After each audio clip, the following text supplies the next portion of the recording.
जमाइएको छ है एउटा चिज चाहिँ। कहिले नेपाल पुगेर जुरुक जुरुक उठाउँदै बुढी। हेलो दर्शन, नमस्ते। सबैजना सन्चै हुनुहुन्छ होला।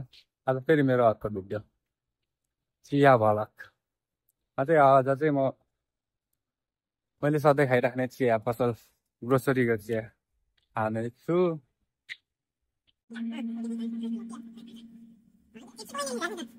फ्रेश चिया बोल रहा था। फ्रेश चिया है भाई ये।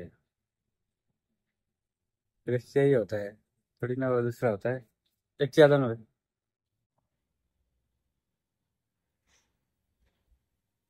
चिया खायो, काम छैन। बिहान उठ्यो चिया, अर्को त खान छोडिहाल्यो। त्यो चिया त भने फेरि अर्को खानु त पैसा पनि हुनु पर्यो नि त। झल्तैले होइन, चिया त 1 रुपियाँमा आउँछ। 1 रुपियाँ चिया खायो बस्यो। चिया पिउनु बाहिर निस्क्यो, अन्तिममा त्यो आउने चाहिँ यता क्याम्पमा। बाहिर बस्ने ठाउँ हुँदैन, कता उभिएर होइन भित्र आयो, बस्यो।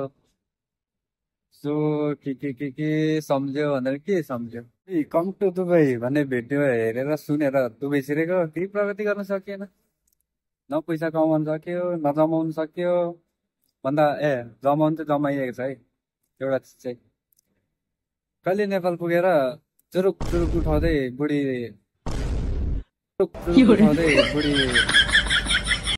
के भन्छ फेरि, बुढी कहाँबाट बुढीको नाम आयो फेरि यहाँनिर चाहिँ।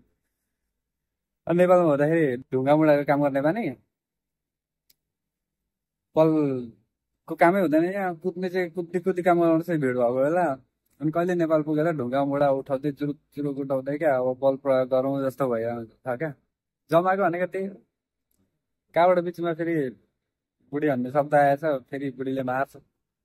मेरो आजको चिया भ्लग चिया के चिया भ्लग भन्ने भन्नु नामको मात्र चिया भ्लग। चिया एक ठाउँको पियो, देखायो, बस्यो। केही गफ लाउनु छैन, केही बोल्नु छैन, जान्नु छैन, त्यतिकै। ल तपाईँहरू धन्यवाद मेरो भिडियो हेरिदिनु भएकोमा। नयाँ नयाँले हेर्नुहुँदैछ भने लाइक कमेन्ट गरिदिनु होला भन्दै तपाईँहरूको दिन शुभ रहोस्।